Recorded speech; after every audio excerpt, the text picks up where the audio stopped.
आइए अब बात कर लेते हैं पॉल्यूशन के सॉल्यूशन की, क्योंकि दिल्ली एनसीआर में इन दिनों प्रदूषण का संकट गहराता जा रहा है। घर के बाहर हो या फिर घर के भीतर, प्रदूषण से बचाव बेहद जरूरी है। और इंडोर पोल्यूशन की बात करें तो वो भी तो खतरनाक है। चलिए सीधे प्रोफेसर राजकुमार से समझते हैं कि आखिर घर के भीतर प्रदूषण का तोड़ क्या है। यह है कि अपने घर को सफाई करके रखना है। जैसे कि आप झाड़ू वगैरह देते हैं तो पोछा लगाएं, जिससे क्या होगा कि जो भी पार्टिकुलेट मैटर्स वगैरह होंगे वो नीचे आ जाएंगे, साफ हो जाएंगे। ये रखें। कुछ प्लांट्स आते हैं जो कि प्यूरीफायर का काम करते हैं, एयर को प्यूरीफाई करने का काम करते हैं। वो प्लांट्स घर में रखने की कोशिश करें। खिड़कियों को बंद रखने की कोशिश करें, खुली खिड़कियां रहें। कई दफ़े आप जो खाना बनाते हैं तो वेंटिलेशन बहुत बढ़िया होना चाहिए, और वेंटिलेशन इतना सुंदर होना चाहिए ताकि खाने का कोई भी चीज़ छौंक कर रहे हैं या कुछ भी कर रहे हैं वो बाहर की तरफ जाए, क्योंकि वो नहीं तो अंदर ही रहेगा। कई दफ़े आप देखेंगे कि घर में सब कुछ अच्छा है, घर बहुत सुंदर है, किचन में जाए उसका एग्जॉस्ट फैन के ऊपर जरा सा आप टच करिएगा तो आपका हाथ पूरा गंदा हो जाता है। कभी इसके बारे में सोचे हैं? सोचने की बात है। जो माँ बहनें खाना बना रही होती होंगी वो भी तो उसी तरह का एग्जॉस्ट फैन की तरह इनहेल कर रही होंगी, तो उनका क्या हाल होता होगा। तो अच्छा एग्जॉस्ट फैन रखने की तरीका है, किचन को साफ रखने की ज़रूरत है। और मेरे ख्याल से कारपेट्स होते हैं, कारपेट्स के अंदर बहुत सारे हाउस डस्ट माइट भी हो सकते हैं, बहुत सारे पार्टिकल्स भी अंदर हो सकते हैं। बल्कि मैं तो सुझाव दूंगा कि कारपेटिंग ना करें, सिंपल अगर फर्श रहे, फर्श की सफाई रखें तो उससे हम लोग बच सकते हैं। दिल्ली की धुंध भरी आबो हवा के बीच घर के बाहर मास्क तो घर के अंदर एयर प्योरीफायर्स का इस्तेमाल करना जरूरी है, क्योंकि इनके इस्तेमाल से आप अपना काफी हद तक बचाव कर सकते हैं। और इसके साथ ही कुछ घरेलू नुस्खों को अपनाकर भी आप जहरीली हवा के असर से खुद को बचा सकते हैं। आइए डॉक्टर से जानते हैं सेहतमंद रहने के कुछ घरेलू नुस्खे।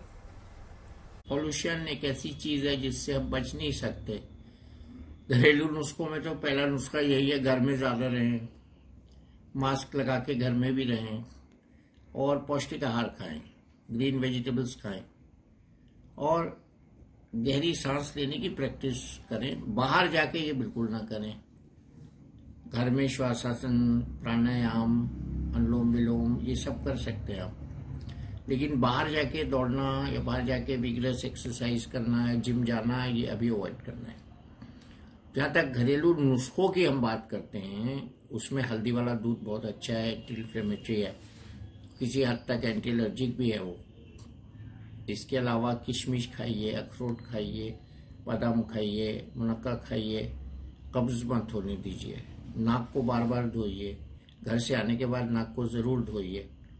गले में कुल्ली करिए, गरारा करिए, गार्गल्स जिसको कहते हैं, और खांसने की कोशिश कीजिए।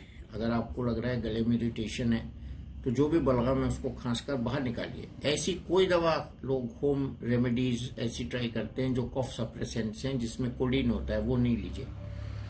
ऐसे सिरप्स लीजिए जो बलगम को पतला करते हैं, ब्रोमहेक्सिन है उसमें, और ऐसे कफ सिरप्स आते हैं जिनको हम एक्सपेक्टोरेंट कहते हैं, वो बलगम को पतला करके बाहर निकालते हैं।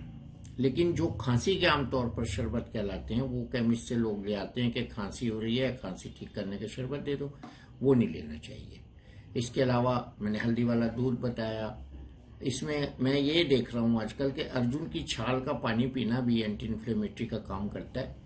वो एक तरह का डायबिटिक भी है, कंजेशन को ठीक करता है, और एंटी इन्फ्लेमेटरी भी है।